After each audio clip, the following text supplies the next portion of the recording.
All right, welcome to the NFC Beast. Thank you everybody for tuning in. Sorry we're starting a little late, but we are here with the NFC East Division champs.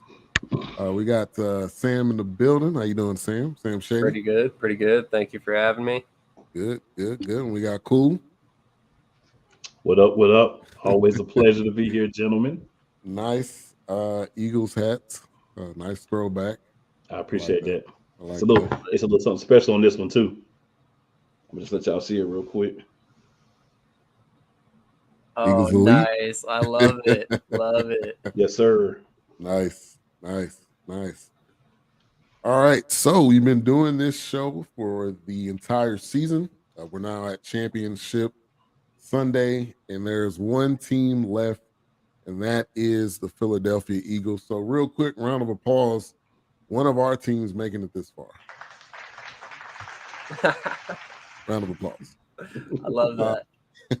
they'll be going up against the San Francisco 49ers that just beat my Cowboys. If anybody was here last week, go back and watch that. It was good. It was good and bad because I was obviously pissed at how the game ended, but you got the raw emotion from me, and I'm still, cool. We talked about this. Yes, I'm we still did. not on the DAC train. I'm off the DAC train from now on until I feel otherwise. But if anybody watched last week's game, you would 100% understand. And my green screen just went out, so I guess I'm riding the green all day, all day today. But cool. How you doing? How you feeling about going into this game and the previous Eagles? Well, I've said all along, man, I want smoke, right? I want the smoke. So this is what I've been drooling over, dreaming about, and fantasizing about. Honestly, this is the matchup I wanted. I want to have. Obviously, truthfully speaking, no matter what happens, there's going to be a built-in excuse if we win. If we lose, there's going to be, haha, they're not as good. So whatever happens, we're still going to be in the same place when this game is over. But for me as a fan, for all my fellow Eagles fans, for all the haters as well, all those who are saying, hey, I'd rather see the Eagles go to the Super Bowl than the 49ers, whatever your reasoning is, we're always going to be doubted.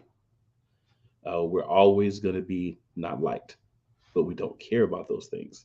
If anything, they fuel the fire within us, right? San Francisco made a big mistake this week. I know you just asked me one simple question, but I just have to get this out real quick. San Francisco made a huge mistake this week. They went to the Rocky flag and they desecrated it with 49ers trash. You apparently don't Really? realize what happened the last time somebody decided to go to the Rocky statue and put their colors on the Rocky statue. You might want to check history before you start doing things. But again, we appreciate any extra motivation that you're willing to give. Thank you. Yeah. Bulletin board material, like they say. Yes, sir. Yeah, yeah. Sam, how you feeling? Like Cool said, I personally think that they went out of their way to make this more of a contentious matchup than it really needed to be. I mean, they're out there basically posting this bulletin board material, like you just said, and not only did they desecrate the Rocky flag, like you said, and they also I've been seeing tons of posts calling Brock Purdy Brocky. And like let's be honest, that's a play on something Philadelphia has laid claim to for forever. So at this point, like you're kind of like poking fun at Philadelphia, and I don't think that's a smart decision by any team, quite honestly, because Yeah, we don't need any extra motivation to beat you. We've already, shown that we're gonna bring our A game week in, week out. yeah, yeah, yeah. You don't need that at all. Shout out to Wise. He's at Podfest, I believe. If you're still there, Wise, let us know. Appreciate you. He came in. He's the Giants fan. The Giants did exit last week, but shout out to them on a unpredicted season. I don't know a lot of people that predicted them to go as far as they did. So, big shout out to Wise. Now, Eagles playing the 49ers. 49ers will be traveling to Philly, which to me would be even more reason why you don't want to talk a lot of trash because you're gonna have to go at the link, and that's not a pretty place to play against, especially after, like you guys have been saying, you've been talking so much trash. So I wanted to ask both of you guys, what do you think about this Eagles team compared to the team that was on a run a few years ago with Carson Wentz? Nick Foles took over. But what do you guys think? How do you compare those two teams as we get this matchup tomorrow? Sam, I'll go to you first. Personally, I think it's amazing to see how much this team truly has changed in 5 years' time. And yet here we are right back where we were 5 years ago with a different quarterback, a different head coach, a different coordinators. Like the entire coaching staff and most of the roster is completely different. We still have key leaders, with Fletcher Cox and guys like that, Brandon Graham on the roster, which obviously are incredibly important to, continuing that winning atmosphere. But to see this success in Philadelphia is something that I was just talking actually earlier about, that it's kind of unprecedented in my lifetime. In my lifetime, I've watched us go to 3 Super Bowls and, 2 Super Bowls, and this would be the third one. And, the last 2 of those have been in the last 5 years. So that's an amazing feat. So, that can't be oversold. And how often do you see that happen with one team with 2 different coaches and 2 different quarterbacks? So I think that's something that not a lot of people are talking about. In Philadelphia, it's win or bust, and here we are again, at the top of the ladder, and I think this might be our time. Yeah, and I think when you talk about teams and you talk about their the progression that they've made, and to be able to come back to this point in a conference championship game, that speaks a lot about the organization as a whole. Because, like you said, you got a different coach. You got different personnel, really, when it comes to the QB. So, I think that speaks volumes. And I'm not gonna lie, you guys are a better run team. I hate to say this, than the Cowboys are. When the last time the Cowboys went to the championship game, we all know it's been ages. Kids haven't been born since the last time. So, it goes to show you what the Eagles have done. But cool. This is definitely a much different team. I think we're much more skilled in the secondary, much more skilled at wide receiver, not quite as strong at running back. Tight end, actually, I think it's pretty. Actually, I think that's a little bit stronger as well because we have Stoll and Calcaterra that help out as well and can make catches and got a lot of playing time when Goddard was hurt. It feels, I get the same vibes, right? But it's definitely a different group. It's more talented, but we're playing more talented teams. I think in this 5 years, we've seen a lot of teams have put together a lot more talent, i.e. the team that we're facing tomorrow in the San Francisco 49ers. The team has a lot of talent as well. So I'm excited for what we have. I think we had a little bit more of a consistent winning streak on the 17 team. But I think the biggest hurdle for me, and I may be giving the bullet board material to whoever comes out of the AFC, but the biggest struggle for me to win another championship is tomorrow. Yeah. Good point. Good point. These 49ers on their third string quarterback in Brock Purdy. He's been coached up. Let's give a shout out to Shanahan. Oh, yeah. What he's been able to do. He's been coached up. But what's the game plan for you guys tomorrow going into tomorrow's game with Brock Purdy at quarterback? Cool. So I'm going to take the defense and I'll let Sam take the offense. So that way we'll both have something to talk about, right? So defensively, what we're going to have to do is obviously pressure. We want to put a lot of pressure on Brock Purdy with our front four and Hassan Reddick. So we don't want to have to sacrifice the defensive backfield, the other things we like to do, the formations. But we want to put a lot of pressure on Purdy. We want him to see people by him. We want to hit him when we have the opportunity to. I think another thing you want to do is you want to show him one thing and then you want to do something different. So you want him to make his pre-snap read as a guy who hasn't started a lot of NFL games, thinking that this is going to be the defense. but then it's actually a different defense. You want to try to bait him into making throws to specific areas. Um, you want to cover well, um, hoping that this 5 yard soft zone crap we've been doing all year stops now, and we actually get up on these guys and play some man. We have all of our pieces back defensively. So now we're going to be able to play over the top when we do play man. I don't like the zones as much because I don't like the handing the guys off, especially with as much talent as San Francisco has at wide receiver and tight end and out of the backfield catching the ball. Well, we do have that luxury of having Avonte Mattis back now, having Chauncey Gardner-Johnson now playing safety, but he plays like a corner. So, when you have that chess piece that they're going to try to do, whether they're going to have like a running back flank out wide, probably McCaffrey, we can cover those things because of the personnel that we're going to have on the field in our base personnel. Also, stop the plays. I love the interceptions. I want the turnovers, but make sure that we're tackling guys. Make sure that we're hitting them hard, fast, and getting them down. If you have a chance to make a turnover, make the play. Disrupt their routes. Be as physical as you can. Don't get flags, and just be aggressive. Make Brock Purdy be the reason that we win the game. Be disciplined in your gaps. Do not allow them to get the run going off unless it's to the outside where you're going to have help. Jordan Davis, Linval Joseph, Robert Quinn, those guys, be big in the middle. And Ndamukong Suh, be big in the middle on the run and the pass. Make them have to play the game that you want to be played, and make them have to put their game in the hands of Brock Purdy.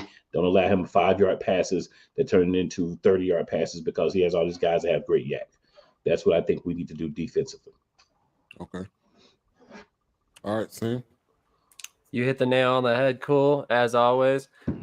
Basically, on offense, my first concern is neutralizing that pass rush. Obviously, we know how dangerous the Bosa brothers are, and how dangerous Bosa, or is it Nick or Joey? I always forget. I apologize.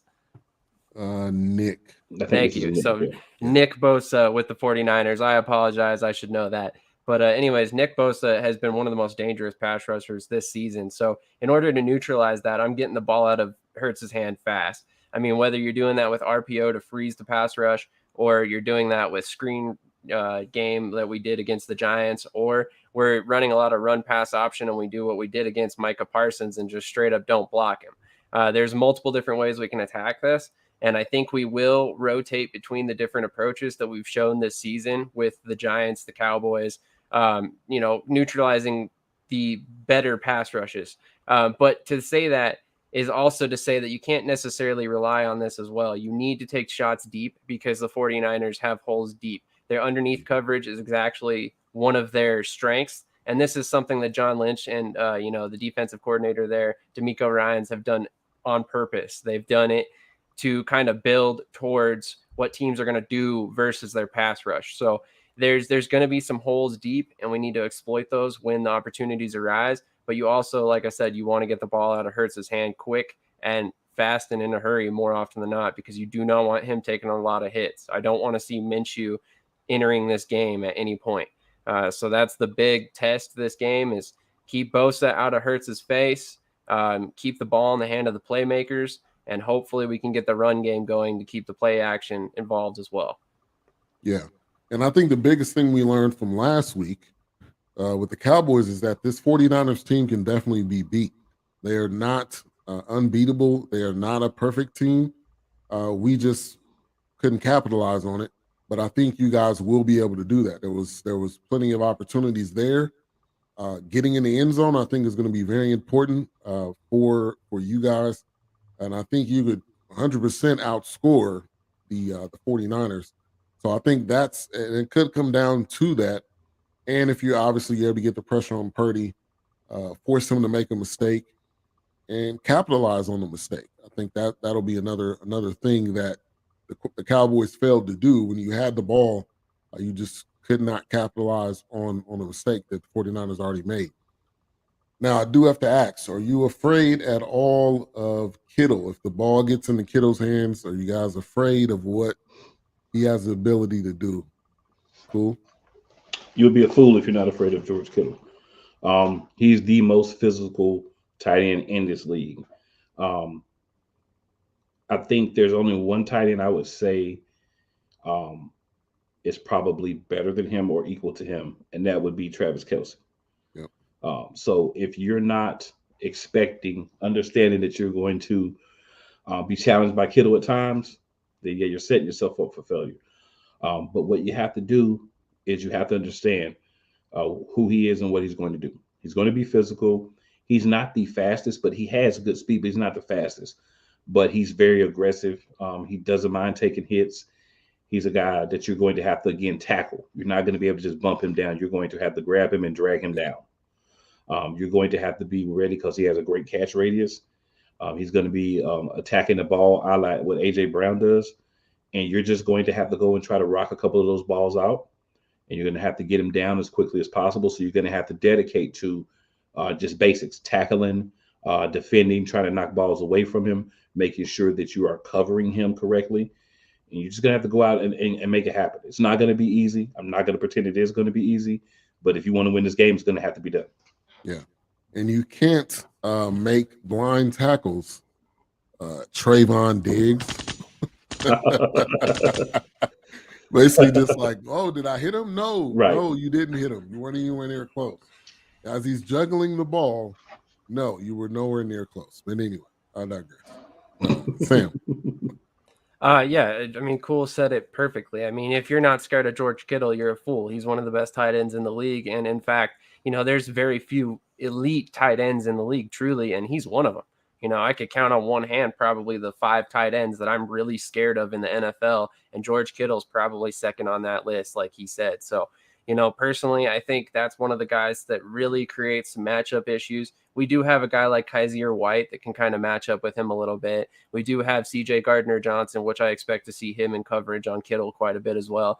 But, no matter what we do, we're most likely shading some coverage, some extra help his way. And that would be my personal opinion. I mean, with Deebo Samuel, I think, Darius Slay can lock him down. I think, James Bradbury has Brandon Ayuk on lock, no problem. So, I would be comfortable double covering Kittle and, allowing our focus to be Kittle's damage that he can do rather than, Ayuk or Samuel.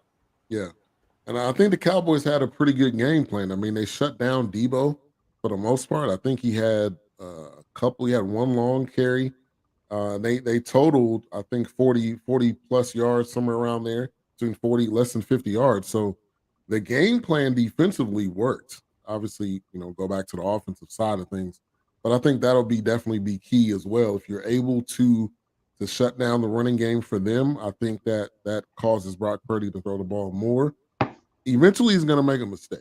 So it didn't happen in the Cowboys game. I think it'll happen this game. He is a rookie.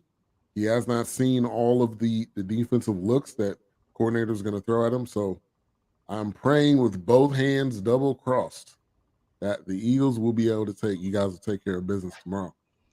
Now, prediction. If you want to give a prediction, you can give a score. I think I know who you're going to pick that's going to win. So if you want to give a score prediction, Sam. 27-24 is the prediction I've been rolling with. I do think the Eagles ultimately win the game. I don't think it's going to be a game that we pull away from them at any point. I personally think it's going to be a close battle to the end, and it's probably going to be whoever makes the least mistakes or holds the ball last that ultimately ends up winning. All right, cool. I'm actually going 28-24, so just a 1 point difference. It's simple, man. We've got to outscore them. We've got to get a turnover, or at least if we can't force a turnover, we have to make sure that we don't commit any turnovers.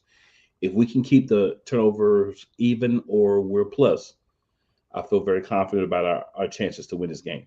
I think we can win it if we do turn the ball over as well, but why chance fate when we can just go out there, play clean, prepare ourselves for what should be the final game of the season, which would be our Super Bowl. It's just a matter of doing out there and doing what we need to do. There's no question that these are two very good teams. There's no question that these are two teams who could both win this game. It's who wants it more. It's who has the most experience at the most important position. I do believe if we look at it, Brock Purdy, Jalen Hurts is not going to go out I'm sorry to bring this back up, being and throw a bunch of interceptions. He's not going to turn the ball over a lot, right? Yeah. So if he cannot do that, just use your legs when needed. Get down, get out of bounds. Nothing extra. Just get what you need. Get down. If he can at least be the threat to run, where you have to commit a spy to him, at least in certain situations, it takes another guy off of playing defense that has to watch Jalen Hurts and his movements. Any small things that we can do to get any type of edge, I just hope we're able to do them. They've given us a lot of motivation. We've said some things too, of course. We haven't just sit around and been quiet. Let's not pretend that either. But they've given us a lot of motivations. Their fans have done some ignorant things. So thank you guys for that.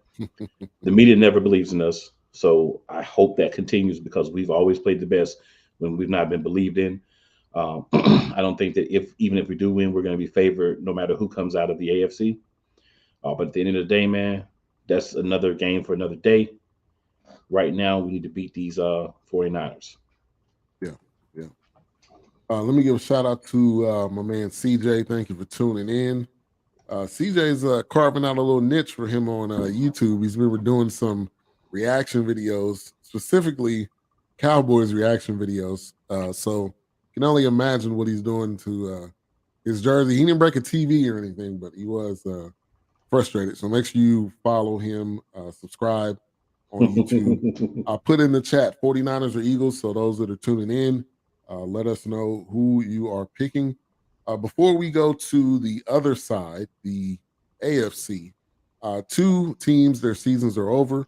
We kind of talked about the Giants, but Sam, I wanted you to give your thoughts on the Cowboys. Cool, kind of did that last week. Give me your thoughts on the Cowboys season as a whole, and what do you see us going in this offseason? So my big question here is, how do you view Mike McCarthy? So is Mike McCarthy your long-term head coach, or do you still have questions about his performance as a head coach to this point? Because if you do have questions about his performance up to this point, and you do not feel that he and the combination of Dak Prescott will ever win you a Super Bowl, it's time to move on from Mike McCarthy. I personally do not believe that Dak Prescott is necessarily the bulk of your issues. I think a lot of it has been play calling and the positions that he's been put in. And, he's not helping himself with the decisions he's making. But I personally think you can survive with Dak, and you can win a Super Bowl with Dak with the right coaching staff and with the right play calling and putting him in a good position to succeed. If you rely on the run game like you should have been all season long, and you're back and forth between Tony Pollard and Zeke Elliott, we all know that offense is going to be a lot more successful, because let's be honest, you're not putting Dak in third and long more often than not and asking him to kind of carry the team. So I personally think that, if you got a guy like Sean Payton, perhaps there as your head coach, maybe things change a little bit. I'm not necessarily saying Sean Payton is the guy.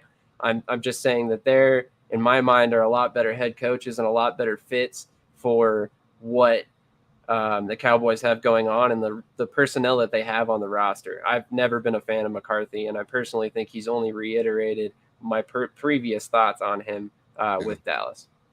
And at the end of the day, he's a retread coach. He's a coach that's been in the league. He's a coach he's gone to a Super Bowl and won. That was a long time ago. But the Cowboys got sucked into Mike McCarthy when he did that barn promo, when he was studying the film in a barn, and Jerry just got mesmerized. He was like, wow, the guy studies film in a barn. Okay, let me pick up the phone and call him.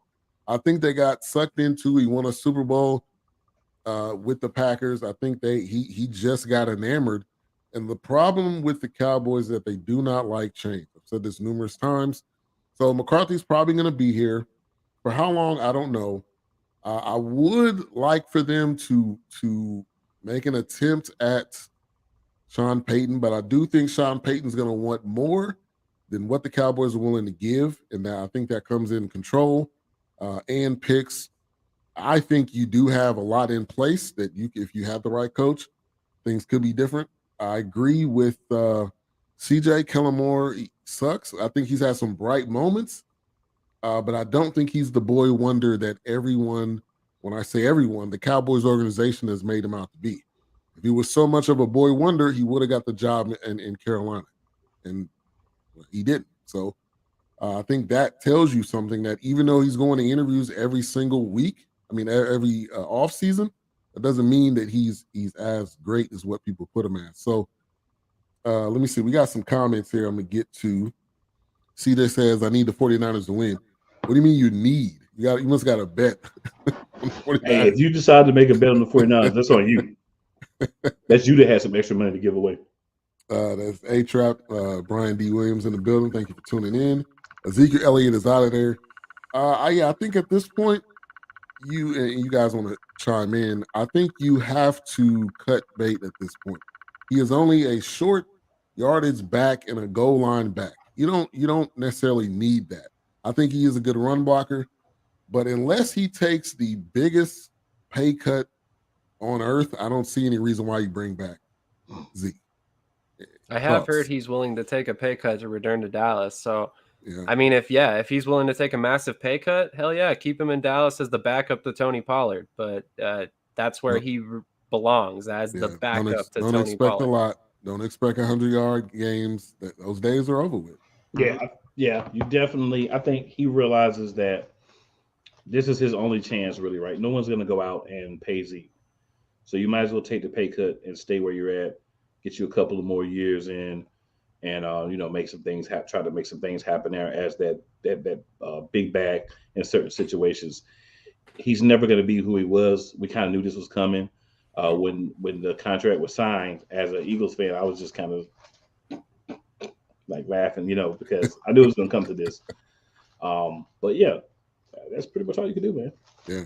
CJ said he's got a parlay on the 49ers. Hey, I'm glad you got some extra money. You should have called us first, CJ. You should have got some extra money, CJ. Man. That's all I got to tell you, brother. Oh, man. He said, who called that play, the very final play where Zeke was that effing center? That was almost like that play. I think the Colts did it where they had nobody on the line, and they had, what was that, McAfee or somebody? I don't know what.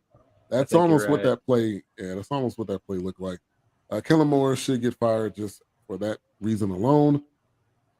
I don't know. I think they're obviously having their conversations, or maybe they had them this week. They haven't said anything.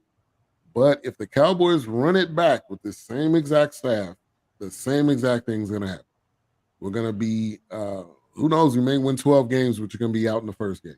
I just don't see anything else happening.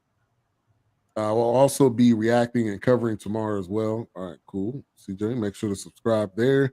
He's been out coached in every playoff but one. I think he's talking about McCarthy. Yeah. So, Ben, I got a question for you. I asked it the other day when you were on Snowman in the Morning, but I don't know if they ever actually asked it out loud. But I'm curious, do you think Dallas is maybe waiting to let go of, a guy like Kellen Moore because they're hoping that he gets a head coaching position and then they don't have to do the dirty work of firing him? You could be right. If you rewind back to the Garrett situation, I don't know if you guys heard about everything that went on, but he was basically, the day after the season, he was in the building, assuming begging for his job. They like, hey, just stick around. We're going to think about it. So to your point, yes, I do think they don't want to do the dirty work. I think they want to keep it as status quo. And I think Jerry wants to be the guy to say, Kellen Moore was with the Cowboys. And look at Kellen Moore now. He's over here doing this. And again, they're afraid of change too. So yeah, I think there's a lot of excuses that are there. And this team is full of excuses. If you guys heard the audio from the guy, he's on the NFL show on in the mornings on what's it called on NFL Network. But the guy said he was responding to Dak's comments, and he said it's completely acceptable because you do the same thing every year, so it's 100% acceptable. So, roundabout way to answer your question, I think yes, they are trying to figure out a way to not have to fire him. And I think the other part of this is Dak is going to be here for the next 2 years, whether Cowboys fans like it or not. He has a massive contract that with that performance, nobody's going to take on. So it's either him or Kellen Moore, and then he's not going anywhere. So to me, I think the logical reason would be to logical thing would be to let Kellen Moore go, bring someone else in, and see if it's different. Now, if it's not different, then you know that the problem is Dak, and there's no to me there would be no question. I think it's at 50% now. It is half on Dak, but until you get another play caller in here, I think you can't fully judge Dak. I think that would be the fair thing to do, logical thing to do. But that's what I have to say there. I'm a Cowboys fan, but we're honestly not going to go nowhere with the Joneses. Well, none of them are going. If Jerry goes somewhere, Steven's there. He's got Jerry Jr. He's got his grandson, which he's going to probably groom him up into the organization.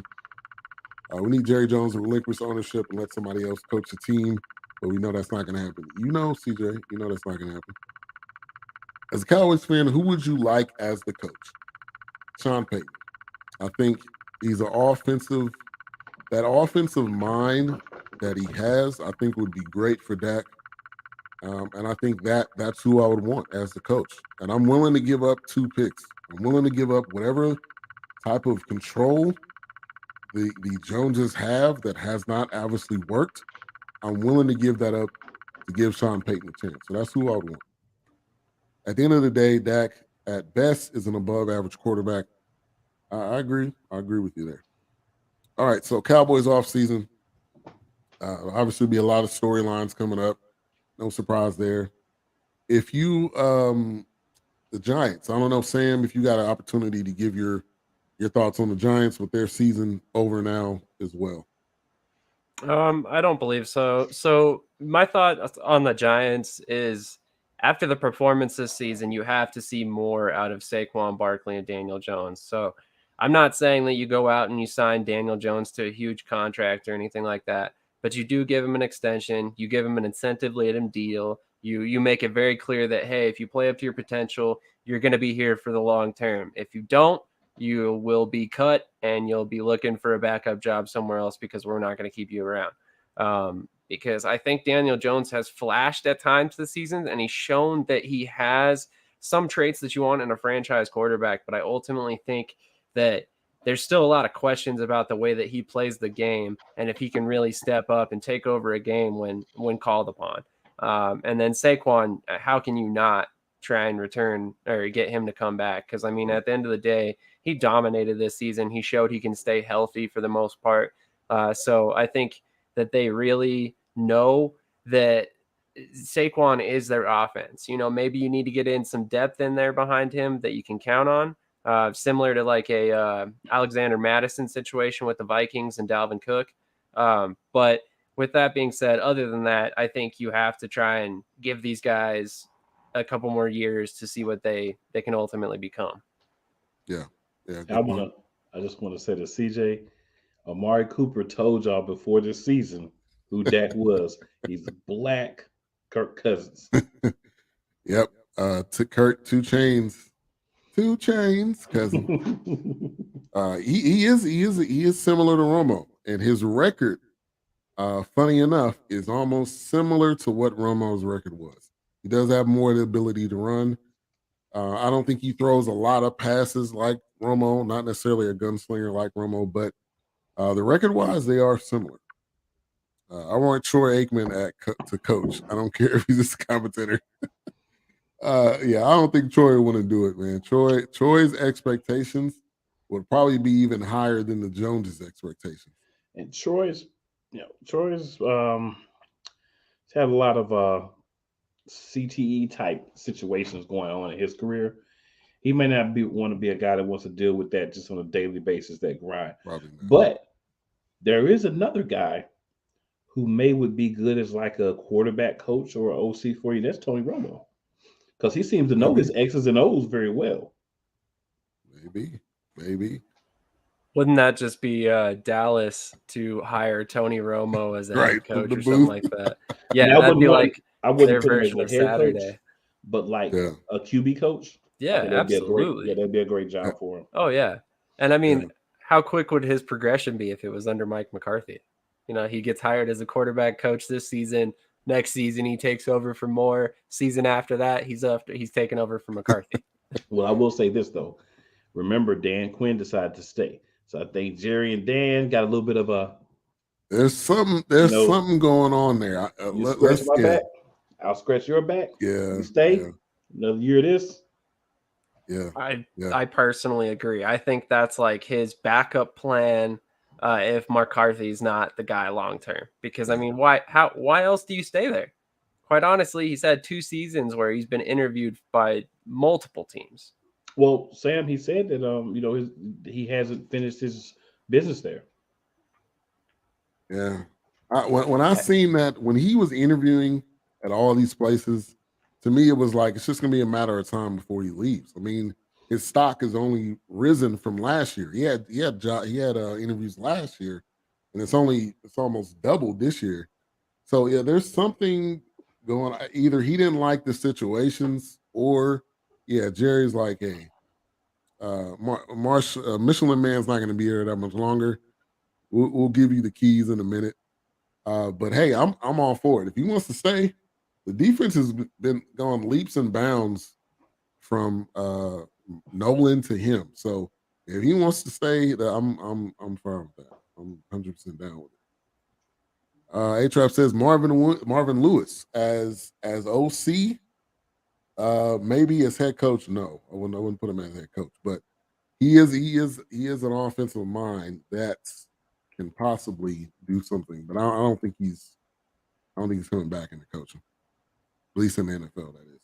I wouldn't if I was him.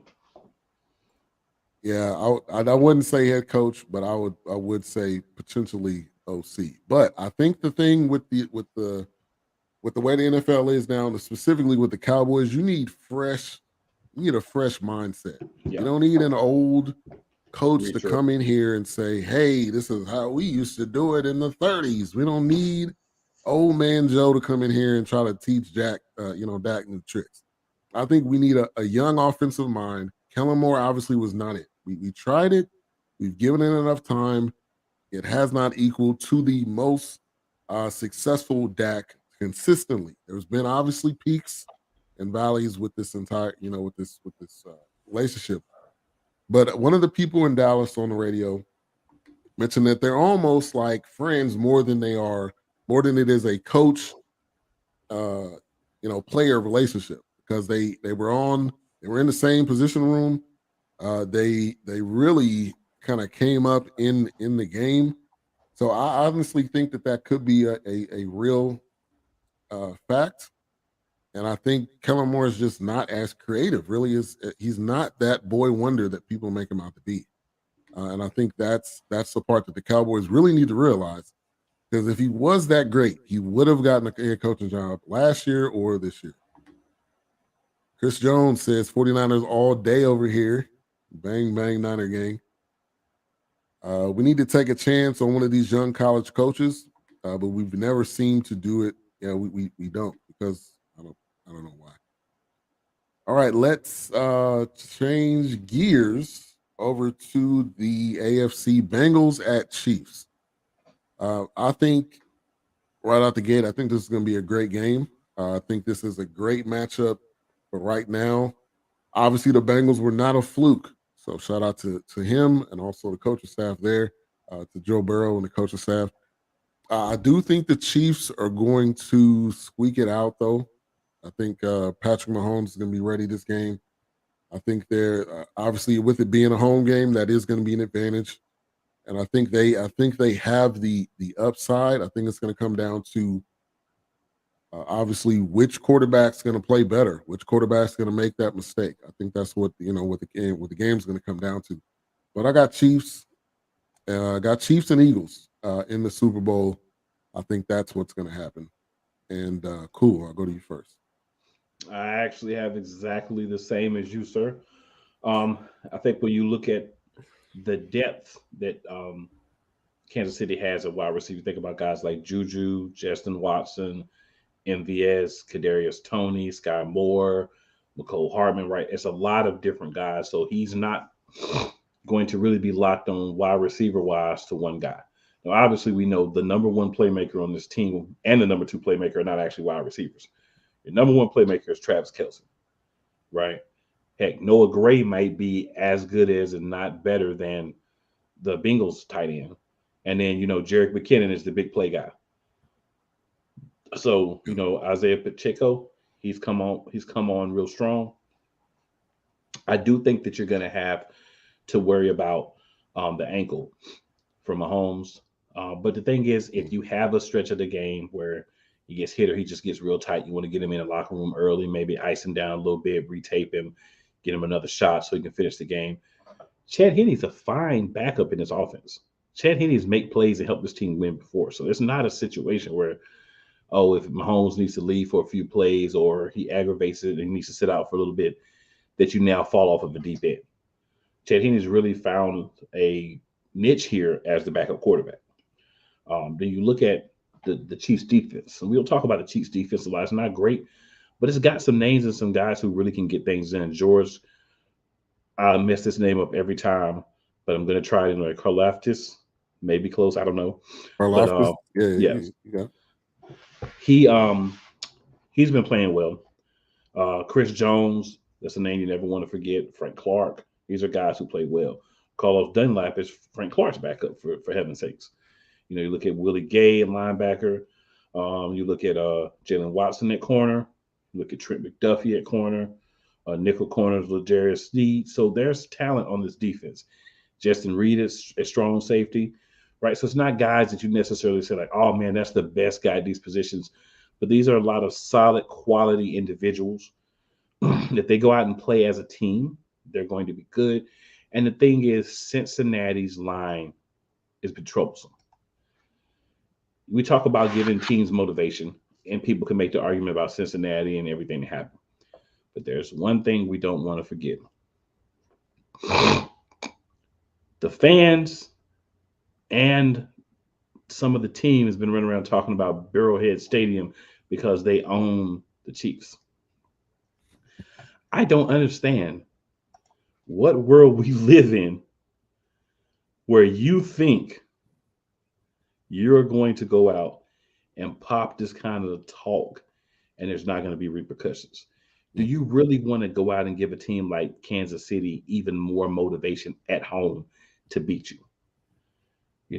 And of course, the Bengals have one of the biggest trash talkers via social media in the league, but he's really Nnamdi Asomugha 2.0 when you get him on the field, and that's Eli Apple. Yeah. He's talking mad trash. Like, bro, you are not a lockdown corner, bro. Be quiet. The one reason I'd like to see the Bengals win is just so he can get dusted, decimated, destroyed, and torched by us in 2 weeks.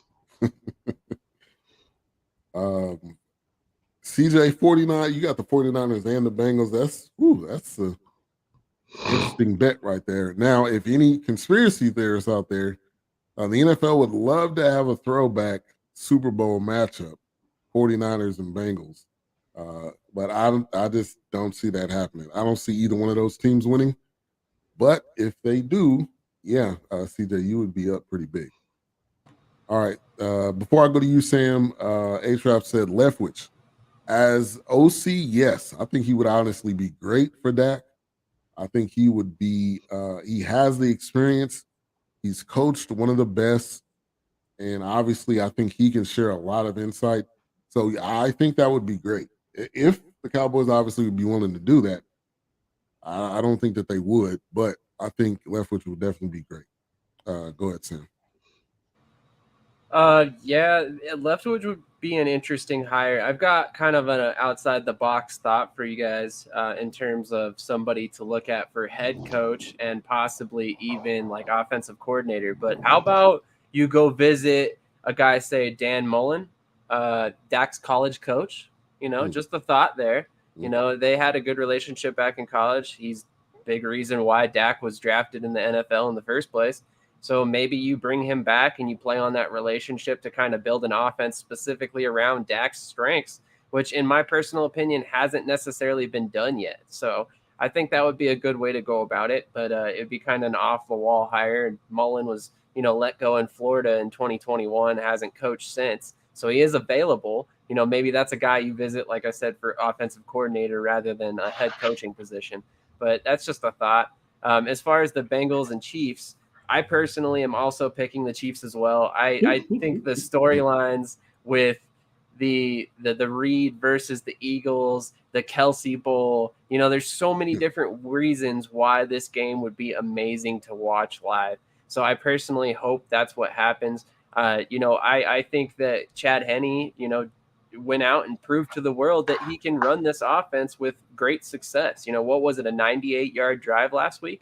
And that ultimately he came in, he drove the Chiefs down the field, scored a touchdown, and then Mahomes came back and entered the game. But without that drive, do they win the game? Probably not. So Henne's already proven that he can succeed at this level in multiple situations. So I personally think that, like Cool said, I'm not necessarily overwhelmingly concerned if Henne has to enter the game. What I am concerned about is, the extra motivation that these teams are giving the opposing team. Like, why are you doing that to yourself? That's foolish. It's a playoff game in general. You don't need to give them any extra motivation. They're already going to give you their air game no matter what. And now you're giving Patrick Mahomes every reason to play hurt if he thinks he can go, So if it's me personally, I fully expect the Chiefs to come out feeling a little hurt that the Bengals fans were talking so much trash this week. Yeah. That's going to be one of those things that, again, is going to be put up on the bulletin board. Like, look, these people talking trash about you guys. What do you think about that? How are you going to show it to them on the field? So, and Joe Shiesty, like CJ put in here. Yeah, man, he's definitely got some swag to him. But I think he will not prevail tomorrow. I got the Chiefs winning it. Now, if Mahomes' ankle ends up causing him an issue, I think that could possibly flip things. But it says he's good to go, and there's no doubt in my mind he's not going to play tomorrow. Right. So looking forward to the matchup. So it sounds like that is the Super Bowl prediction of the NFC Beast cast for tonight: Eagles versus Chiefs. Give us your prediction. How do you feel? What are you thinking? But it's going to be two great games tomorrow. I think it came down to the best four teams. That's a cliche, comment, but I definitely think it came down to the best teams. Eagles been the best team, people believing it or not, the entire year. Chiefs have been one of the best teams. Bengals obviously have gone on a run, and they are not a fluke. So. But we wanted to get to one other question before we end the show. And like I said, put your Super Bowl prediction in the chat. And this was by Sam. Does the involvement of analytics produce more exciting football? Which I think is a really good question, with analytics becoming not just in football, but in every sport. It's becoming, a lot of coaches go to. Like they will go to the analytics team before they'll go to a football guy. So Sam, since you posed the question, give us your thoughts on this question. So this is actually posed because of a podcast I was listening to with I forget the name of it. I believe it was actually a radio station interview with a couple different guys, and they actually posed that. And now that I think about it, and the more I've thought about it over the past couple days since I've heard that, it makes a lot of sense, because if you think about it, analytics are what's prompting coaches to go for it on fourth down more than ever before, and you basically shoo off the punt team, which was never going to happen with old school coaches and the coaches the way they thought before. Field position was everything, but now we have the numbers behind the decisions that you're making. Does that 10 yards of field position on the opposite end necessarily matter? It might not, in a statistical manner. So they have the numbers to ultimately make more educated decisions. Personally, I think that the best coaches find a good mesh between analytics and actual, common sense coaching. Like, hey, I know how to coach a football team. And I think that's why Kyle Shanahan, for a great example, is a great coach, because he really does introduce analytics into what he does, but at the same time, he doesn't let it overwhelm his decision-making at times either. So I think that's one of the things that we've seen Nick Sirianni, for a great example as well, utilize a lot. We go for two a lot. We go for it on fourth down a lot. So he's very aggressive, and it looks that way, but at the same time, he's aggressive.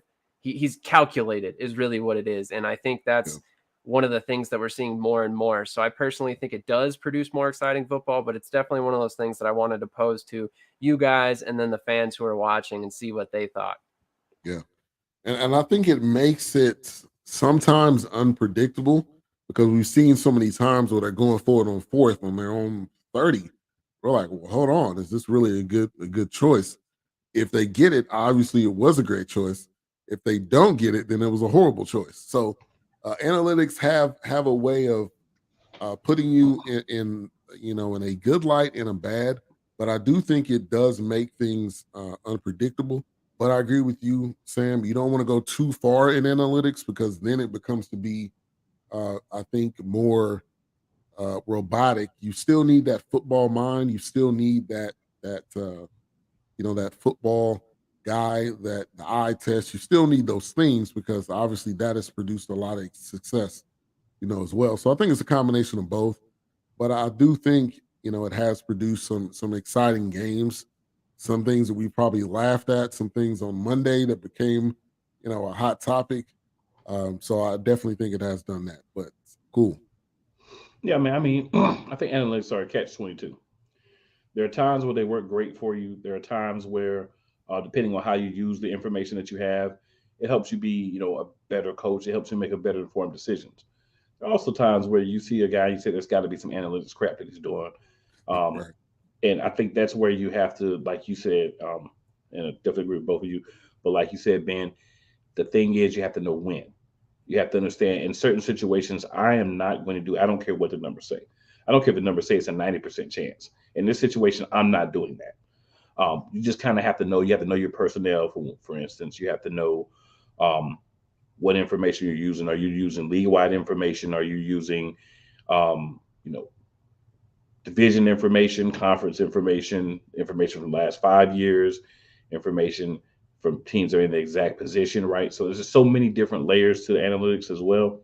So I think as long as you have all the information, you know what information you're seeing and how that translates to your specific play style, your specific players, where you're in the game, the team that you're playing, how good they are in certain positions.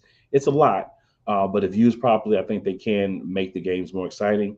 I think they can give you that air of unpredictability because you just don't know. But I think you get to the point also with analytics, everybody has access to the information. So if they're pulling the same information, sometimes you can shoot yourself in the foot because they'll know what you're going to do based off what you've done in the past. So I think it is a blend. It's that common sense. It's that I love this part, but also as a common sense individual, I know the last 5 times I've done this. If I do the 6th time, it's probably going to come back to shoot me in my foot. Let me do something different. Right. Good Absolutely. point. Yeah, good point. Anybody else want to chime in on that in the chat?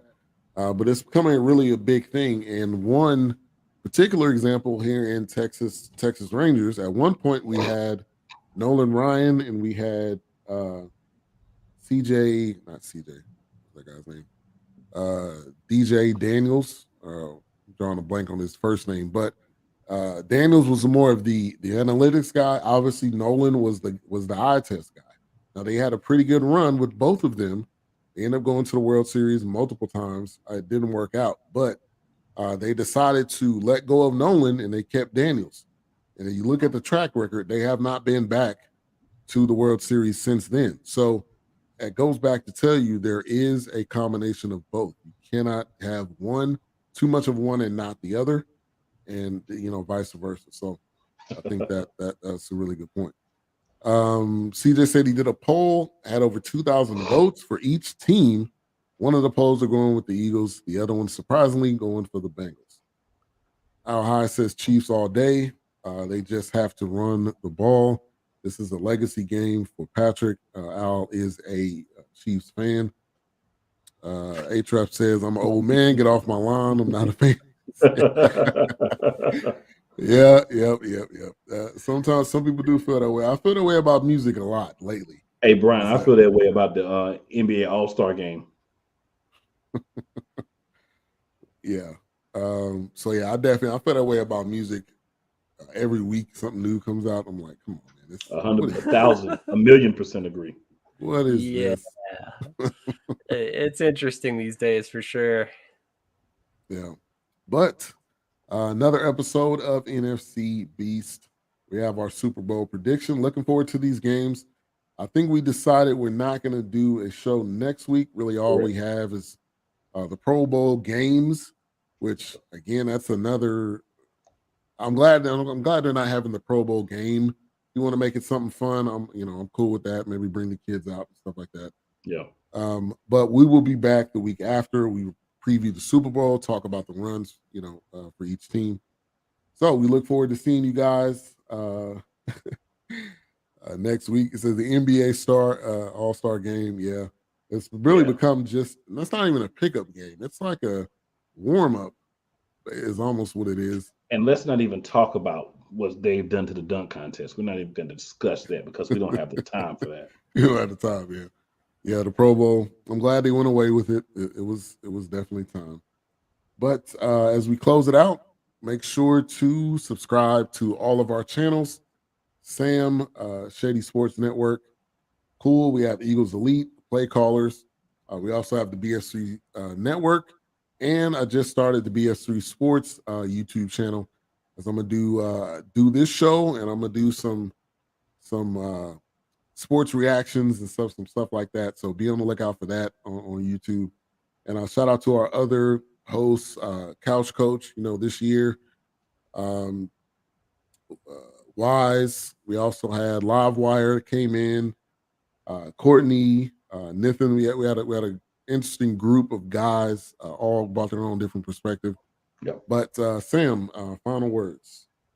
It's just been a pleasure working with you guys this year. I mean, it's been a lot of fun. I knew it was going to be when we started talking about this, but all of you guys are just stand-up guys, and it's been, like I said, a lot of fun.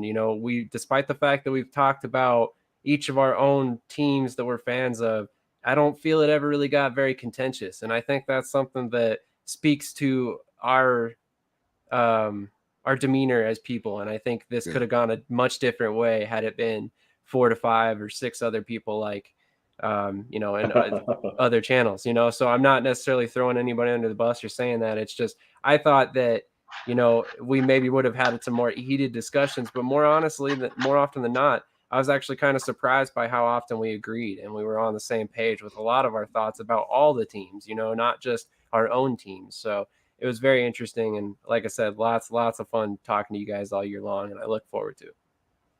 Cool. Atraf says, may I suggest an award show? It's not a bad idea. We're mainly doing NFC East, so maybe we can do some NFC East awards. I think that would actually be a good idea. I like it. I like that. So yeah, we could probably do that. The week of the Super Bowl, because we only got 2 teams really to talk about. So I would say, yeah, we'll definitely throw some ideas around. MVP, Coach of the Year. Yeah, I would say let's do it. So we're talking specifically for the NFC East? Specifically for the NFC East. Yeah. I like that a lot. That's a good idea. Yeah. Appreciate the idea, A-Trap. We can pretty much just put a poll in the chat, or we can put it on, each other's social medias or whatever. So yeah, I like that idea.